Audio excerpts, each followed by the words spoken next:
Hello students, audio is clear? Audio is clear?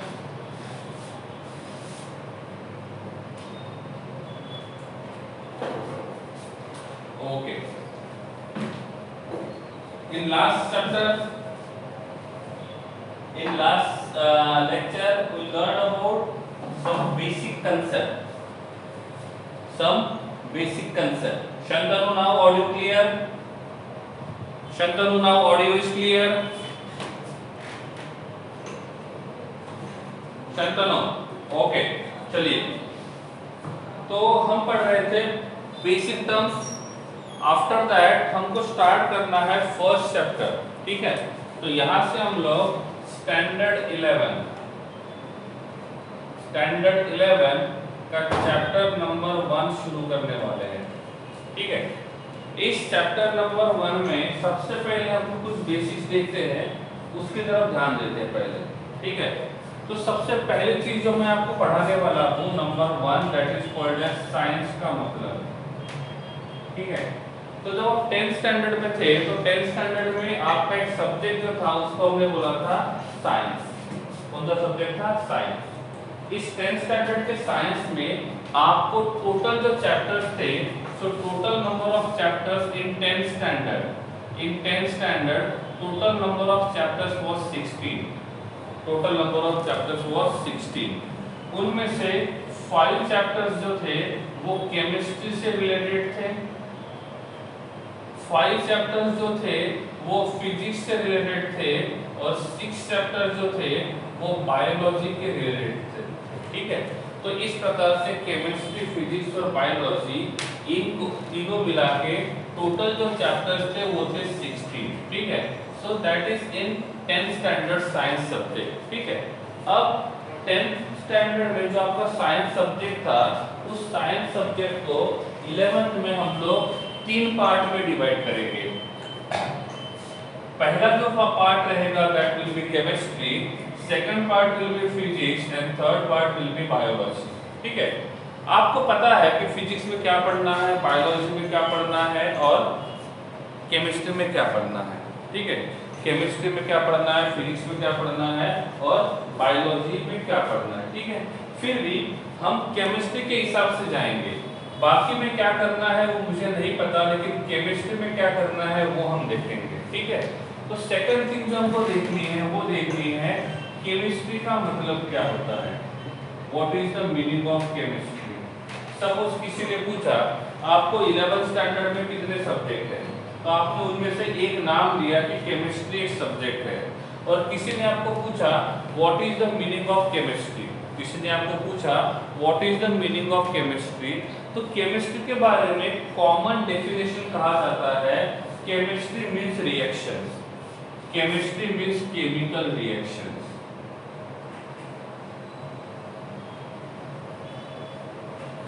Chemistry means chemical reactions, ठीक है।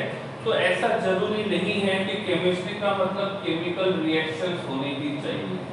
जैसे आपने एक पीरियोडिक टेबल वाला चैप्टर पढ़ा था, पीरियोडिक टेबल। इस पीरियोडिक टेबल वाले चैप्टर में यहाँ पे किसी के साथ कोई रिएक्शन नहीं हुई है, फिर भी ये चैप्टर जो है वो केमिस्ट्री के अंदर आता है, तो इसका मतलब ये बिल्कुल नहीं है कि केमिस्ट्री का मतलब होता है related only with the chemical reaction, ठीक है। तो ये कंप्लीट डेफिनेशन नहीं है, ये इनकम्प्लीट डेफिनेशन है। तो अब हम क्या करेंगे, 1 बाय 1 ये पढ़ने की कोशिश करेंगे कि केमिस्ट्री का मतलब एग्जैक्टली होता क्या है, ठीक है। अब क्वेश्चन ये आता है केमिस्ट्री में हमको क्या पढ़ना है, केमिस्ट्री में हमको क्या पढ़ना है। तो एक आसान सिंपल लैंग्वेज में बताए तो केमिस्ट्री में हमको पढ़ना है मैटर के बारे में। केमिस्ट्री किसके बारे में पढ़ना है? मैटर के बारे में, ठीक है। तो ये केमिस्ट्री जो 11th और 12th स्टैंडर्ड दोनों में है, तो 11th और 12th स्टैंडर्ड केमिस्ट्री में हमको बस पढ़ना है किसके बारे में? मैटर के बारे में।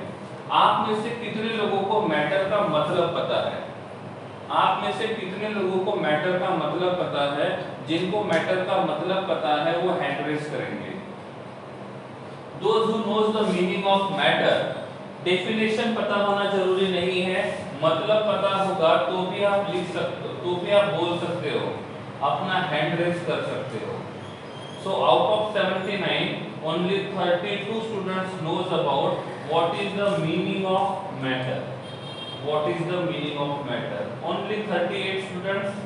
Others they don't know about the meaning of matter. Okay. तो कोई बात नहीं। तो सबसे पहले आपको क्या करना होगा, मैटर का मतलब बताना होगा। सबसे पहले हमको क्या करना होगा, मैटर का मतलब बताना होगा। ठीक है, अब ये देखेंगे मैटर का मतलब क्या है। मैटर का मतलब होता है जो ऑब्जेक्ट स्पेस को ऑक्युपाई करता है, जो ऑब्जेक्ट स्पेस को ऑक्युपाई करता है और साथ में उसका मास होता है, साथ में उसका मास होता है। ठीक है, mass and weight both are different quantities, mass and weight both are different quantities, but chemistry में हम मास और वेट दोनों को सेम कंसीडर करते हैं। रियल में ऐसा नहीं है, फिर भी हम केमिस्ट्री में मास और वेट दोनों को सेम कंसीडर करते हैं। अब मैटर का मतलब क्या बोला था, मैटर का मतलब होता है कोई भी ऐसा सब्सटेंस या कोई भी ऐसा ऑब्जेक्ट जो एक स्पेस को ऑक्युपाई करेगा और साथ में उसका कुछ मास रहेगा, तो उसको हम बोलेंगे मैटर। ठीक है, अब मैंने बोला ये जो कैप है, इस कैप को मैंने यहाँ पे रखा है, इस कैप को मैंने यहाँ पे रखा है, तो क्या होगा, यहाँ का जो इतना स्पेस है, ये इतना स्पेस जो रहेगा वो कौन ऑक्युपाई करेगा, इतना स्पेस जो रहेगा वो कौन ऑक्युपाई करेगा, ये कैप ऑक्युपाई करेगा। तो इस कैप ने क्या किया है, इतना स्पेस ऑक्युपाई किया है, इस कैप ने क्या किया है, इतना स्पेस ऑक्युपाई किया है। साथ में जब इस कैप को हम वेइंग मशीन पे डालेंगे तो इसका कुछ ना कुछ मास रहेगा, इसका मतलब ये जो कैप है, इस कैप, ये कैप स्पेस भी ऑक्युपाई करेगा, साथ में इस कैप का थोड़ा सा क्या रहेगा, मास रहेगा। इसका मतलब इस कैप को मैं मैटर कंसीडर करूं या नहीं, यस और नो, इस कैप को हम लोग मैटर कंसीडर करेंगे या नहीं, यस और नो, आपका आंसर आना चाहिए चैट बॉक्स में। ओके, तो यहाँ पे जो पेन का कैप है ये मैटर का काम करेगा। ओके, उसके बाद मैं आपको पूछता हूँ, मेरे पास यहाँ पे समोसा है, समोसा, तो समोसा मैटर का काम करेगा या नहीं करेगा, यस और नो,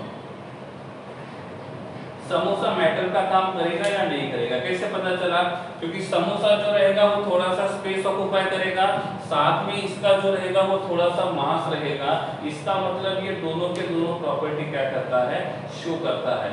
इसका मतलब हम समोसा जो रहेगा उसको कंसीडर करेंगे मैटर। अब मैंने बोला मेरे पास यहाँ पे सेल फोन है, मेरे पास यहाँ पे सेल फोन है, तो सेल फोन जो रहेगा वो मैटर का काम करेगा या नहीं करेगा, सेल फोन जो रहेगा वो मैटर का काम करेगा या नहीं करेगा। तो यहाँ पे जो सेल फोन है ये भी क्या करेगा, मैटर का काम करेगा। सपोज मैं यहाँ पे खुद खड़ा हूँ, मैं यहाँ पे खुद खड़ा हूँ, तो मैं किसका काम करूंगा, मैं मैटर का काम करूंगा या नहीं करूंगा, क्या लगता है, मैं मैटर का काम करूंगा कि नहीं करूंगा, मैं मैटर का काम करूंगा। क्यों, क्योंकि मैं जो रहेगा वो मैंने क्या किया, थोड़ी सी स्पेस को ऑक्युपाई किया, मैंने थोड़ी सी स्पेस को ऑक्युपाई किया, साथ में क्या हुआ, मेरा कुछ मास है, इसका मतलब दोनों प्रॉपर्टी में शो करता हूँ, इसका मतलब मैं जो रहेगा वो मैटर का काम करूंगा। नंबर 4, मैंने आपको कुछ प्रॉमिस किया, मैंने आपको कुछ प्रॉमिस किया कि आप स्कूल में आओगे तो फर्स्ट डे मैं आपको चॉकलेट दूंगा। मैंने आपको प्रॉमिस किया कि आप फर्स्ट डे स्कूल आओगे तो मैं आपको चॉकलेट दूंगा, तो मैंने आपको प्रॉमिस किया। तो यहाँ पे जो मैंने आपको प्रॉमिस किया, ये प्रॉमिस जो रहेगा वो मैटर रहेगा या नहीं रहेगा, नहीं रहेगा। क्यों, क्योंकि प्रॉमिस जो है उसने किसी स्पेस को ऑक्युपाई नहीं किया, साथ में इस प्रॉमिस ने जो रहेगा इसका कुछ मास नहीं है, इसका मतलब इस प्रॉमिस को हम लोग क्या कंसीडर करेंगे, मैटर को कंसीडर नहीं करेंगे। ठीक है, सेकंड थिंग, नंबर 5, मैं यहाँ पे यूज करता हूँ मिल्क, मैं यहाँ पे यूज करता हूँ मिल्क, तो ये मिल्क विल बी मैटर और नॉट, मिल्क जो रहेगा वो मैटर रहेगा कि नहीं रहेगा।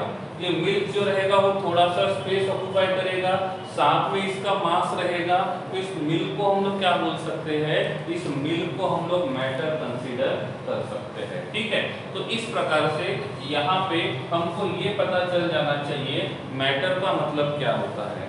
अब आपको किसी ने ये पूछा what is the meaning of matter, तो डेफिनेशन क्या होगा। देखो डेफिनेशन याद करना एक अलग बात है और कंसेप्ट को समझ के डेफिनेशन को बनाना दूसरी बात है। पहली बात कौन सी है, डेफिनेशन जो टेक्स्ट बुक में दिया हुआ है एज इट इज लर्न करो। दूसरा आता है डेफिनेशन को पहले समझो और समझने के बाद डेफिनेशन को बनाना सीखो। ठीक है, मैं आपको सेकंड वाले के हिसाब से बताऊंगा। पहले डेफिनेशन को समझो और समझने के बाद उस डेफिनेशन को बनाना सीखो, इससे आगे जाके आपको दिक्कत नहीं होगी। ठीक है, मैंने क्या बोला था, मैटर का मतलब क्या बोला था, any object which occupy space, any object which occupies space and having its own mass, the substance or the object which occupies some space and having its own mass, it is called as matter। ठीक है, तो मैंने बोला any object which occupies space and having its own mass is considered as a matter। बन गया definition. अरे definition बन गया कि नहीं बन गया, बहुत सिंपल डेफिनेशन बना दिया। जो हमको पता है उसी नॉलेज को यूज करके हमने डेफिनेशन को बना दिया। एक बार डेफिनेशन रीड करते हैं, एक बार मैं रीड करता हूँ, एक बार आप रीड करना। क्या है read, the object which occupies space and having its own mass is called as matter. बन गया डेफिनेशन। जिन लोगों को ये डेफिनेशन कैसे बना ये समझ में आ गया है तो हैंड रेस कर देना है, जिनको नहीं समझा है वो चैट बॉक्स में लिख सकते हो। अरे बहुत सिंपल है, 4 वर्ड्स यहाँ पे लिखे हैं और 4 वर्ड में पूरा डेफिनेशन पता चल गया। 4 वर्ड में पूरा डेफिनेशन पता चल गया। ठीक है, तो लिख लो आप जल्दी से डेफिनेशन। आपको साथ में लिखते रहना है, लिखने के लिए अलग से समय नहीं मिलेगा आपको। ठीक है, तो मैटर का डेफिनेशन क्या हुआ, object any object which occupy space and having its own mass is considered as a matter. तो ये बन गया डेफिनेशन। अब आप बोलोगे सर आपने तो बोला था पूरे केमिस्ट्री में 11th और 12th में बस मैटर के बारे में पढ़ना है, बस इतना सा पढ़ना है 2 साल। यस, हमको इतना सा पढ़ना है। ठीक है, तो हमको पढ़ना है मैटर के बारे में। अब हुआ क्या, ये जो सेल फोन है, सेल फोन ये भी मैटर है, यहाँ पे मिल्क जो है ये भी मैटर है, यहाँ पे सेल फोन जो है वो भी मैटर है, यहाँ पे मिल्क जो है ये भी मैटर है। क्या ये दोनों के दोनों मैटर का नेचर सेम है? क्या इन दोनों के दोनों मैटर का नेचर सेम है? नो। इसका मतलब हमको ये पढ़ना होगा कि मैटर का नेचर कैसा है। ठीक है, एग्जांपल के लिए मैंने बोला मेरे पास यहाँ पे आयरन का रॉड है, मेरे पास यहाँ पे आयरन का रॉड है, तो ये आयरन का जो रॉड रहेगा इसको मैटर कंसीडर करेंगे या नहीं करेंगे? इसको हम लोग मैटर कंसीडर करेंगे या नहीं करेंगे? करेंगे। मैंने यहाँ पे बोला है मेरे पास एक रबर का बैंड है, मेरे पास एक रबर का बैंड है और मेरे पास एक रबर का रॉड है। ठीक है, तो यहाँ पे एक रॉड जो है वो आयरन का है और एक रॉड जो है वो रबर का है। अब ये जो रबर का रॉड है, क्या मैं इसको बोल सकता हूँ this rod of rubber is a matter? तो रबर का रॉड जो है ये भी मैटर है और आयरन का जो रॉड है वो भी मैटर है। क्या दोनों मैटर सेम नेचर के हैं? क्या दोनों सेम नेचर के हैं? नहीं। इनमें से कौन सॉफ्ट होगा? इनमें से कौन सॉफ्ट होगा? इनमें से कौन सॉफ्ट होगा? इनमें से रबर का जो रॉड रहेगा ये सॉफ्ट होगा और आयरन का जो रॉड रहेगा वो हार्ड रहेगा। अब ऐसा क्यों होगा? ऐसा क्यों होगा? इसका रीजन ऐसा है, यहाँ पे जो सॉलिड, देखो ये भी सॉलिड स्टेट में है, आयरन जो का जो रॉड है ये भी सॉलिड स्टेट में है और रबर का जो रॉड है ये भी सॉलिड स्टेट में है। तो आयरन और रबर दोनों के दोनों सॉलिड स्टेट में है। फर्क इतना है कि आयरन में जो सॉलिड के पार्टिकल्स है वो एक दूसरे के ज्यादा क्लोज है, तो इनमें सॉलिड पार्टिकल के बीच का फोर्स ऑफ अट्रैक्शन ज्यादा है और इसमें सॉलिड पार्टिकल के बीच का फोर्स ऑफ अट्रैक्शन कम है। तो क्या ये दोनों के दोनों सेम प्रॉपर्टी शो करेंगे या डिफरेंट प्रॉपर्टी? ये दोनों के दोनों सेम प्रॉपर्टी शो करेंगे या डिफरेंट प्रॉपर्टी? ये दोनों के दोनों डिफरेंट प्रॉपर्टी शो करेंगे। अब डिफरेंट प्रॉपर्टी क्यों शो कर रहे हैं? क्योंकि इनका स्ट्रक्चर डिफरेंट है, क्योंकि इनका स्ट्रक्चर डिफरेंट है। आयरन के जो पार्टिकल्स है उनका अरेंजमेंट अलग है, यहाँ पे रबर के जो पार्टिकल्स है उनका अरेंजमेंट डिफरेंट है। दोनों के दोनों सॉलिड स्टेट में है तो दोनों स्ट्रांग होने चाहिए, लेकिन रियल में ऐसा नहीं है। Reason is that structure of the iron particle and the structure of rubber particle is different। इसका मतलब इनका स्ट्रक्चर अलग अलग होगा। यहाँ पे ये जो बना हुआ है ये आयरन के पार्टिकल से बना हुआ है और ये किसके पार्टिकल से बना हुआ है? रबर के पार्टिकल से बना हुआ है। तो आप मुझे बताओ दोनों सॉलिड का कंपोजिशन सेम है कि डिफरेंट है? दोनों सॉलिड के का जो कंपोजिशन है वो सेम है कि डिफरेंट है?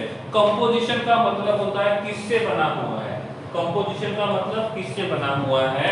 तो ये आयरन के पार्टिकल से बना हुआ है, ये रबर के पार्टिकल से बना हुआ है। इसका मतलब इन दोनों का कंपोजिशन डिफरेंट है।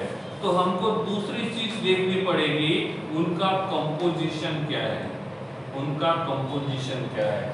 इन दोनों का स्ट्रक्चर अलग है, दोनों का कंपोजिशन अलग है और दोनों का कंपोजिशन अलग होने की वजह से इन दोनों के जो प्रॉपर्टीज रहेंगे वो सेम रहेंगे या डिफरेंट रहेंगे। ये हार्ड है और ये सॉफ्ट है, तो इसका जो प्रॉपर्टी हुआ ये हार्डनेस हुआ, इसका जो प्रॉपर्टी हुआ वो सॉफ्टनेस हुआ। इसका मतलब इनके जो प्रॉपर्टीज रहेंगे वो भी डिफरेंट है। ठीक है, तो क्वेश्चन इज दैट हमको केमिस्ट्री में मैटर के बारे में पढ़ना है। केमिस्ट्री में क्या पढ़ना है?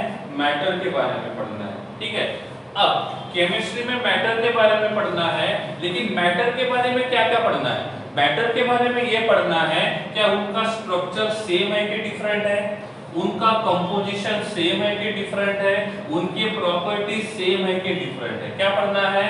उनका स्ट्रक्चर सेम है कि डिफरेंट है, उनका कंपोजिशन सेम है कि डिफरेंट है, उनके प्रॉपर्टी सेम है कि डिफरेंट है। स्ट्रक्चर का मतलब होता है अरेंजमेंट ऑफ पार्टिकल्स। देखो आप लोगों को ये समझ में नहीं आया होगा स्ट्रक्चर का मतलब क्या है। तो स्ट्रक्चर का मतलब होता है अरेंजमेंट ऑफ पार्टिकल्स। कंपोजिशन का मतलब होता है किसका बना हुआ है। कंपोजिशन का मतलब होता है किसका बना हुआ है। मैंने बात किया, यहाँ पे मैं समोसे की बात करता हूँ, जो लिखा हुआ है ये जो समोसा है किसका बना हुआ है? बटे का होगा, सही है। थोड़ा सा मसाला होगा, थोड़ा सा ऑयल होगा, सही है। तो ये जिससे भी ये समोसा बना हुआ है इसको बोलेंगे कंपोजिशन ऑफ समोसा। क्या बोलेंगे? Composition of samosa. सपोज मैंने बोला मुझे चाय बनाना है, चाय, टी, तो टी के अंदर क्या क्या होगा? मिल्क होगा, वाटर होगा, शुगर होगा, टी पाउडर होगा। ठीक है, तो यहाँ पे शुगर, टी पाउडर, मिल्क और वाटर, इनको हम बोलेंगे कंपोजिशन ऑफ टी। तो do you know the meaning of composition? Composition का मतलब होता है वो किसका बना हुआ है। कंपोजिशन का मतलब होता है वो किसका बना हुआ है। प्रॉपर्टीज का मतलब क्या होता है? वो दिखने में कैसा है, वो हार्ड है कि सॉफ्ट है, काला है कि गोरा है। ठीक है, उसका स्मेल आता है कि नहीं आता है। स्मेल आएगा तो कैसे आएगा? अच्छा स्मेल आएगा या गंदा स्मेल आएगा। ठीक है, तो ये सभी जो होते हैं उनको बोलते हैं प्रॉपर्टीज। ठीक है, प्रॉपर्टीज में क्या बोला था? देखने में कैसा है, काला है, गोरा है, कौन से कलर का है, सॉलिड में है, लिक्विड में है कि गैस में है, हार्ड है, सॉफ्ट है। ठीक है, तो ये सभी के सभी को हम बोलते हैं प्रॉपर्टीज। के तीनों का मतलब क्लियर है। स्ट्रक्चर का मतलब होता है अरेंजमेंट ऑफ पार्टिकल्स, कंपोजिशन का मतलब होता है किससे बना हुआ है, और प्रॉपर्टीज का मतलब होता है वो किस प्रकार का नेचर शो करेगा, उसका कलर कौन सा रहेगा, उसका हार्ड रहेगा, सॉफ्ट रहेगा, ये सभी जो बातें आती है वो प्रॉपर्टीज में आती है। इन तीनों में से ये तीनों के तीनों जिनको समझ में आ गए हैं, स्ट्रक्चर का मतलब अरेंजमेंट ऑफ पार्टिकल, कंपोजिशन का मतलब किसका बना हुआ है, और प्रॉपर्टीज का मतलब वो कैसे दिखेगा, ये सब कुछ जिसको समझ में आ गया है वो हैंड रेज करेंगे, जिनको नहीं समझा है वो बस नंबर लिखेंगे कि 1 2 3 में से आपको क्या समझ में नहीं आया।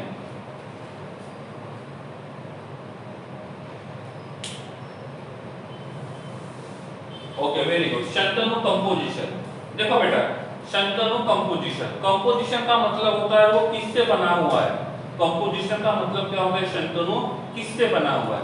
एग्जांपल के लिए मुझे यहाँ पे चाय बनाना है शंतनु, तो नॉर्मली 4 चीजें जरूरी है, कौन सी, शुगर होनी चाहिए हमारे पास, साथ में हमारे पास टी पाउडर होना चाहिए, साथ में हमारे पास मिल्क होना चाहिए, और साथ में हमारे पास वाटर होना चाहिए।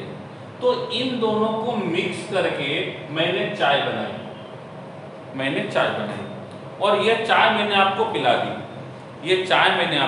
दी, घर पे आओगे तो पिला देंगे, ठीक है। तो ये चाय मैंने आपको पिला दी, आपको चाय अच्छा लगा, चाय पसंद आया, फिर आप मुझे बोलोगे सर ये चाय का कंपोजिशन क्या है, आप मुझे पूछोगे सर चाय का टेस्ट अच्छा है, तो क्या आप मुझे बता सकते हो इस चाय का कंपोजिशन क्या है, तो मैं क्या बताऊंगा, आपने कंपोजिशन पूछा है, इसका मतलब आपने ये पूछा है कि चाय किस किस से बना हुआ है, तो मैं बोलूंगा मैंने थोड़ा सा शुगर ऐड किया, थोड़ा सा टी पाउडर ऐड किया, उसके बाद मिल्क ऐड किया, फिर वाटर ऐड किया, और थोड़ी देर इसको मैंने गर्म होने दिया, बॉईल होने दिया, ठीक है।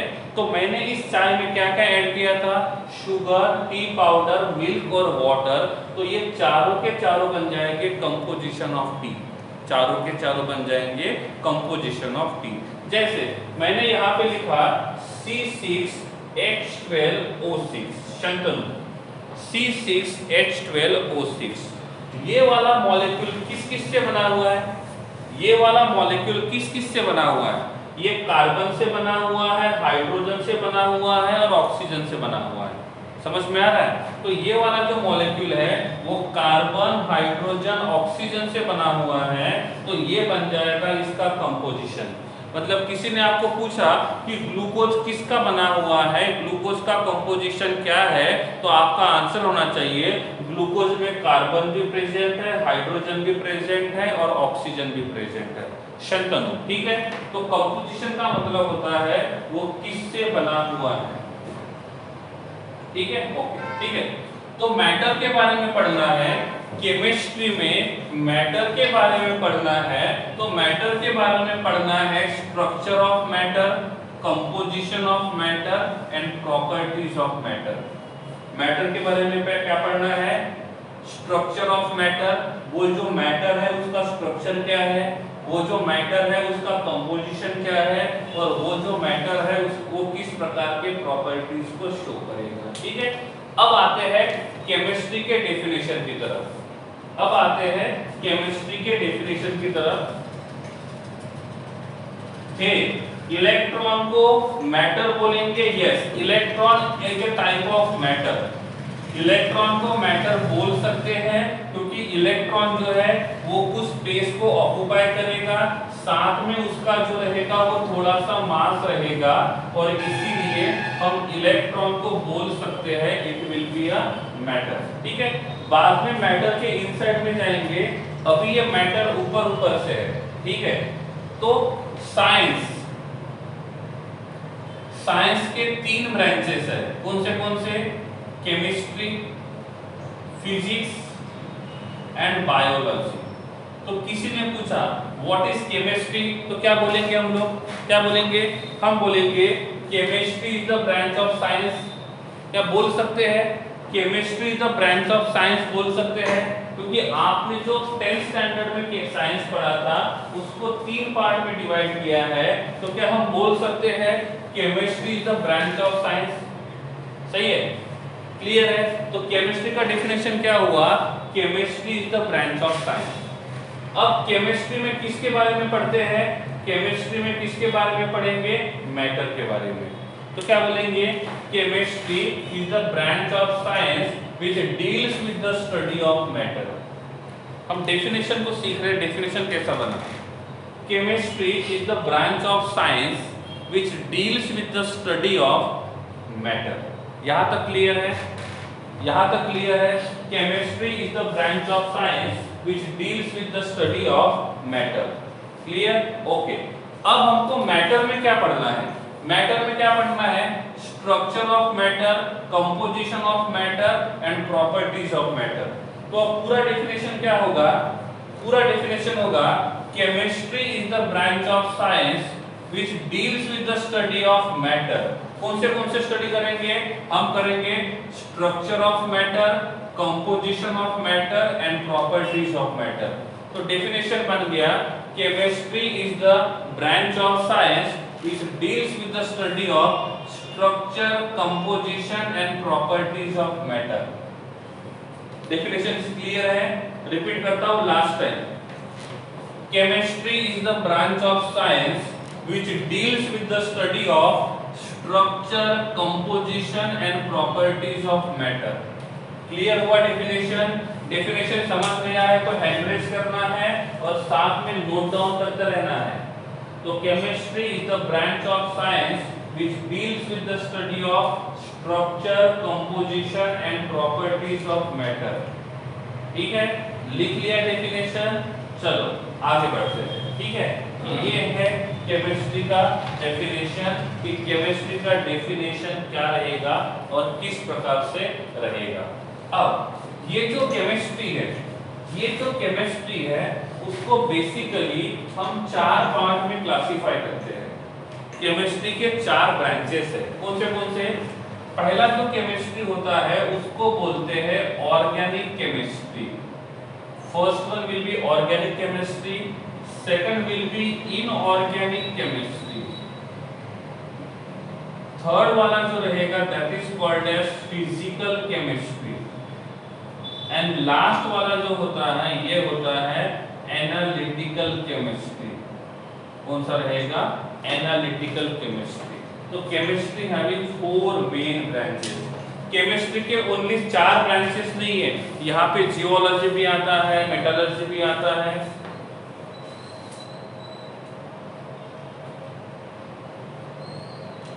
ठीक है, धैर्य टी स्कूल में देख लेना बेटा। ठीक है, हाँ ओके। या कुछ नहीं समझा था व्हाट्सएप के ऊपर पूछ सकते हो। धैर्य ठीक है, धैर्य डाउट होंगे तो व्हाट्सएप के ऊपर पूछ सकते हो बेटा। रिपीट करना पॉसिबल नहीं है। ओके, हाँ देखो, हाँ तो केमिस्ट्री के ब्रांचेस बहुत सारे हैं, उनमें से मेन ब्रांचेस कौन सी है? Organic, inorganic, physical and analytical. ठीक है, जिस केमिस्ट्री में या जिसमें हम लोग कार्बन और हाइड्रोजन इनके बारे में पढ़ते हैं उनको बोलते हैं ऑर्गेनिक केमिस्ट्री। क्या बोलेंगे? Organic chemistry. तो जिस केमिस्ट्री के चैप्टर्स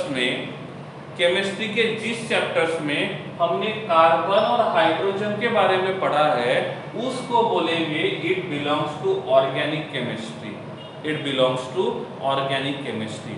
आपने हाइड्रोकार्बन पढ़ा होगा 11th या 10th में, हाइड्रोकार्बन पढ़ा है। तो हाइड्रोकार्बन में क्या होता है?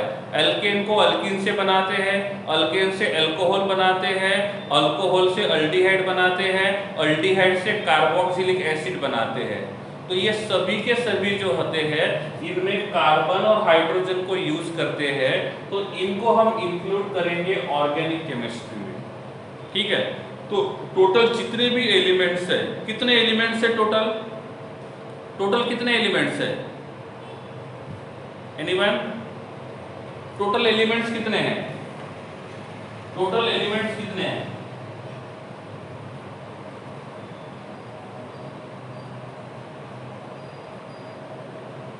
टोटल एलिमेंट्स कितने हैं? 118। तो टोटल जो 118 एलिमेंट्स है उनमें से हम कार्बन और हाइड्रोजन को जिसमें पढ़ते हैं वो ऑर्गेनिक, और रिमेनिंग जो होते हैं कितने? 116, इनके बारे में जहां पे पढ़ते हैं उसको बोलेंगे इनऑर्गेनिक। इसके बारे में जहां पे पढ़ते हैं उसको बोलेंगे इनऑर्गेनिक। ठीक है। फिजिकल का मतलब होता है जिसमें प्रेशर, टेम्परेचर, वॉल्यूम इनसे रिलेटेड जो भी कुछ पढ़ते हैं उसको बोलते हैं फिजिकल केमिस्ट्री। क्या बोलेंगे? Physical chemistry. ऑर्गेनिक केमिस्ट्री में most of the chemical reactions आते हैं। ऑर्गेनिक केमिस्ट्री में most of the chemical reactions आते हैं। इनऑर्गेनिक केमिस्ट्री जो होता है ये मोस्टली थ्योरेटिकल होता है। इनऑर्गेनिक केमिस्ट्री जो होता है ये मोस्टली थ्योरेटिकल होता है। और फिजिकल केमिस्ट्री जो होता है इसमें मोस्ट ऑफ द न्यूमेरिकल्स होते हैं। क्या होते हैं? न्यूमेरिकल्स होते हैं। ठीक है। तो ऑर्गेनिक, इनऑर्गेनिक और फिजिकल। एनालिटिकल का काम क्या होता है? एनालिटिकल का काम होता है केमिकल कंपाउंड को डिस्कवर करना, केमिकल कंपाउंड को सिंथेसाइज करना, केमिकल कंपाउंड को सिंथेसाइज करना। सिंथेसाइज करने का मतलब होता है प्रोड्यूस करना। ठीक है। तो जितने भी केमिकल कंपाउंड्स होते हैं उन केमिकल कंपाउंड को सिंथेसाइज करने का काम होता है एनालिटिकल केमिस्ट्री में। एनालिटिकल केमिस्ट्री आपको 11th और 12th में नहीं के बराबर है। एक ही चैप्टर में आएगा 11th स्टैंडर्ड में, एक ही चैप्टर में आएगा 11th स्टैंडर्ड में एक ही चैप्टर में आएगा, वो भी थोड़ा सा ही पोर्शन आएगा। अदरवाइज एनालिटिकल केमिस्ट्री का कोई काम नहीं है। आपको ऑर्गेनिक, इनऑर्गेनिक और फिजिकल पढ़ना है। फिजिकल का मतलब होता है, फिजिकल का मतलब होता है कि सपोज यहाँ पे एक ऑब्जेक्ट ए है, इसका टेम्परेचर हमने बढ़ा दिया 30 डिग्री सेल्सियस के बाद, तो इसमें किस प्रकार के चेंजेस होंगे ये स्टडी करने का काम करता है फिजिकल केमिस्ट्री। एक बात और, हमारे पास एक फिजिक्स होता है, हमारे पास एक फिजिक्स होता है और दूसरा होता है केमिस्ट्री, दूसरा होता है केमिस्ट्री और तीसरा होता है बायोलॉजी, तीसरा होता है बायोलॉजी। ठीक है।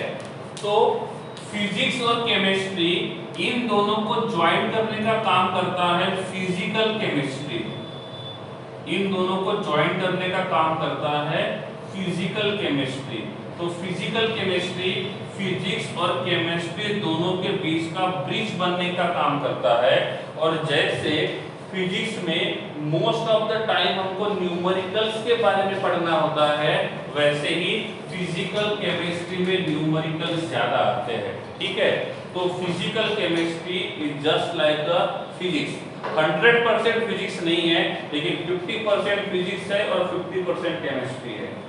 सेकंड थिंग, केमिस्ट्री और बायोलॉजी दोनों को ज्वाइन करते हैं तो उनको हम बोलते हैं बायोकेमिस्ट्री, उनको हम बोलते हैं biochemistry.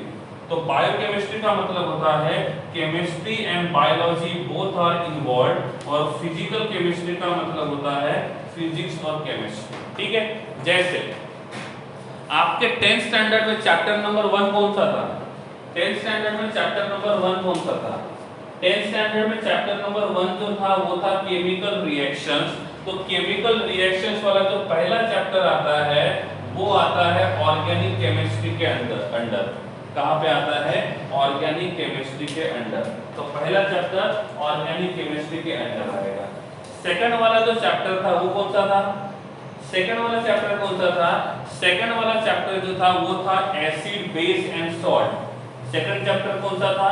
Acid, base and salt. और ये एसिड, बेस एंड सॉल्ट जो होता है वो सेकंड चैप्टर आता है फिजिकल केमिस्ट्री के अंदर। तो आपने जो फर्स्ट चैप्टर पढ़ा था वो ऑर्गेनिक केमिस्ट्री में आता है, सेकंड चैप्टर जो 10th में था वो फिजिकल केमिस्ट्री के अंडर आएगा। ठीक है। आपने थर्ड वाला चैप्टर पढ़ा था मेटल्स और नॉन मेटल्स। आपने जो थर्ड वाला चैप्टर पढ़ा था वो था मेटल्स और नॉन मेटल्स। तो मेटल्स और नॉन मेटल्स वाला जो चैप्टर आता है वो आता है इनऑर्गेनिक केमिस्ट्री के अंडर। कहाँ पे आएगा? इनऑर्गेनिक केमिस्ट्री के अंडर। फोर्थ वाला चैप्टर कौन सा था? Carbon and its compound. तो फोर्थ वाला चैप्टर जो है वो कार्बन और हाइड्रोजन के बारे में आता है। तो fourth chapter belongs from organic chemistry. And the last chapter that is called as classification of elements, and classification of elements it comes in inorganic chemistry. इसका मतलब आपने ऑलरेडी 10th स्टैंडर्ड के साइंस में थोड़ा सा पोर्शन फिजिकल केमिस्ट्री का पढ़ा है, थोड़ा सा इनऑर्गेनिक केमिस्ट्री का पढ़ा है और थोड़ा सा ऑर्गेनिक केमिस्ट्री का पढ़ा है। हाँ, आपको उस टाइम पे भले ही नहीं पता था कि ऑर्गेनिक, इनऑर्गेनिक और फिजिकल क्या है, ठीक है। एलिमेंट्स के बारे में थोड़ा कम ज्यादा होते रहता है अक्षर, कभी कभी कहा जाता है 118 है, कभी कहा जाता है 119 है और फिर से 119 से 118 आते हैं। तो एनसीईआरटी में दिया हुआ है 118, तो हम उसके हिसाब से जाएंगे, बनते बिगड़ते रहते हैं वो, ठीक है, कम ज्यादा होते रहते हैं अक्षर, ठीक है, ओके। हाँ, तो ये है केमिस्ट्री के 3 branches, organic chemistry, inorganic chemistry, physical chemistry, analytical. तो जितने भी केमिकल कंपाउंड्स है उन केमिकल कंपाउंड को सिंथेसाइज करने का काम करता है एनालिटिकल केमिस्ट्री। इसको मैंने बोला है फर्स्ट नंबर, इसको सेकंड, इसको थर्ड और ये है फोर्थ। 4 रहेंगे ब्रांचेस। इनमें कुछ डाउट्स है तो पूछ लो, नहीं तो आगे चलते हैं।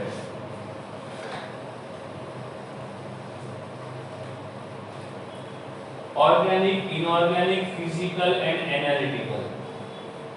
एनालिटिकल का काम नहीं के बराबर आएगा, जो भी कुछ काम आएगा वो ऑर्गेनिक और इनऑर्गेनिक में ही आएगा।